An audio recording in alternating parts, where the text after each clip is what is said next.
नमस्कार। बीकॉम प्रथम वर्ष के सभी विद्यार्थियों का महाविद्यालय में स्वागत है। मैं डॉक्टर ललित कुमार वर्मा, आपके ईएफएम की फैकल्टी, आप सभी का स्वागत करता हूं। और हम इस पूरे सत्र में ईएफएम के 2 पेपर पढ़ेंगे। उससे पहले मैं आपको विश्वविद्यालय के जो कॉमर्स के पेपर्स का वर्गीकरण है वो समझा देता हूँ। आपके बीकॉम के प्रथम वर्ष, द्वितीय वर्ष और तृतीय वर्ष तीनों वर्षों में दो पेपर का ग्रुप होगा। एक ग्रुप एबीएसटी का होगा जिसमें एबीएसटी के 2 पेपर होंगे। इसी तरीके से ईएफएम का एक ग्रुप होगा जिसके 2 पेपर होंगे और बिजनेस हेड का एक ग्रुप होगा जिसके 2 पेपर होंगे।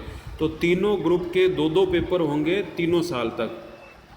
कुछ पेपर फाइनल ईयर में जाके कम ज़्यादा हो सकते हैं, बट ग्रुप यही रहेंगे।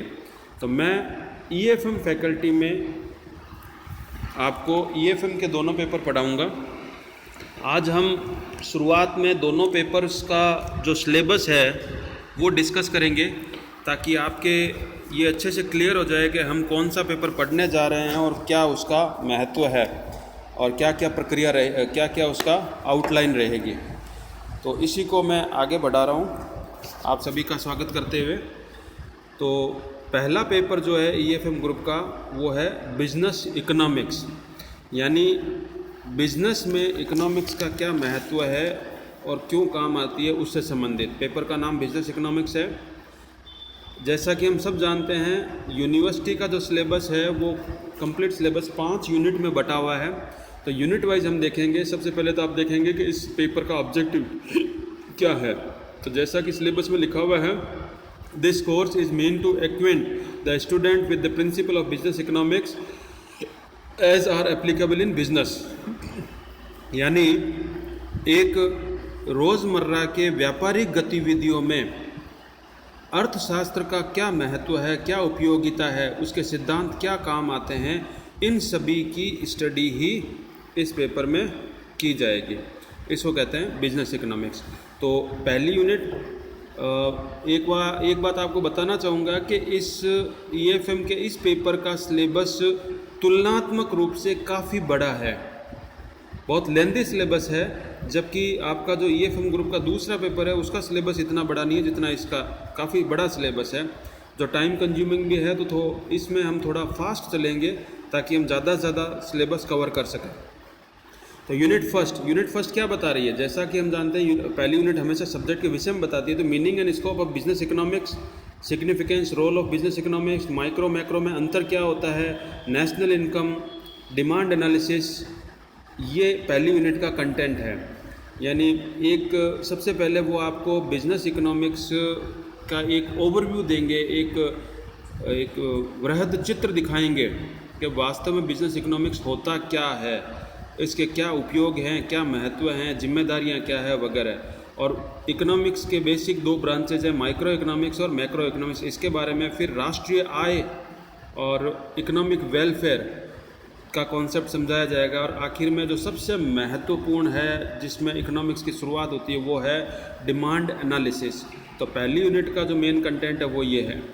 फिर हम पढ़ेंगे दूसरी यूनिट में लॉ ऑफ डिमांड और कॉस्ट एंड आउटपुट एनालिसिस पढ़ा जाएगा। इसके 2 सेक्शन है। पहली यूनिट का एक पूरा पार्ट तो लॉ ऑफ डिमांड की बात कर रहा है, जिसमें मांग के नियम को हम विस्तृत अध्ययन करेंगे और मांग के नियम का बिजनेस पर क्या प्रभाव पड़ता है उसका अध्ययन करेंगे।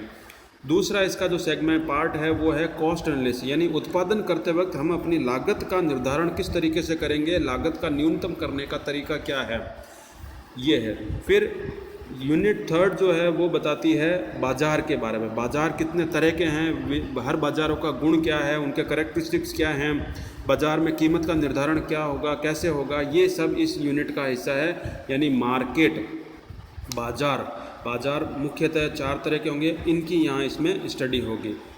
फिर यूनिट 4 है, इसमें हम पढ़ेंगे फैक्टर प्राइजिंग। फैक्टर प्राइजिंग का मतलब होता है, डिटेल में तो जब हम टॉपिक शुरू करेंगे तब पढ़ेंगे, पर फैक्टर प्राइजिंग का मतलब है कि जो उत्पादन में काम आने वाले फैक्टर्स हैं, जैसे श्रम काम आता है, पूंजी काम आती है, तकनीक काम आती है, इन सब चीज़ों का उनकी प्राइजिंग कैसे होती है, उससे संबंधित जो अर्थशास्त्र के सिद्धांत हैं वो इसमें पढ़े जाएंगे चौथे यूनिट में। और आखिर में 5वीं यूनिट वो इसी के बचे हुए पार्ट हैं, यानी फैक्टर प्राइसिंग के ही जो बाकी फैक्टर है वो। तो चौथी और 5वीं यूनिट तो आपकी बात करेगी फैक्टर प्राइसिंग पर। तो जो फैक्टर्स हैं उनकी प्राइसिंग कैसे होगी, उनका अर्थशास्त्रीय महत्व क्या है बिजनेस में, उसके बारे में। और यूनिट नंबर 3 जो है वो पूर्ण रूप से बाज़ार के बारे में बात करेगी, मार्केट क्या है, कैसे उसमें प्राइसिंग डिसाइड होती है, आउटपुट कैसे डिसाइड होता है, इसके बारे में। यूनिट नंबर 2 जो है वो मांग का नियम के बारे में बात करेगी और लागत के बारे में बात करेगी। और यूनिट नंबर 1 जो है वो इसका विषय प्रवेश की बात करेगी और साथ में राष्ट्रीय आय और मांग एनालिसिस, डिमांड एनालिसिस की बात करेगी। तो इस तरीके से हमने देखा कि जो EFM ग्रुप का पहला पेपर है बिजनेस इकोनॉमिक्स, इसका ये सिलेबस है जिसको हम आगे पढ़ेंगे। तो हम अगली क्लास में इसको अब शुरू करेंगे टॉपिक वाइज, यूनिट वाइज।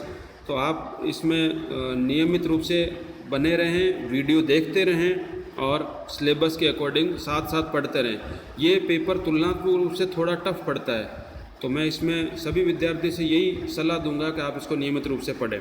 किसी तरह कोई डाउट हो तो आप बेझिझक पूछ सकते हैं।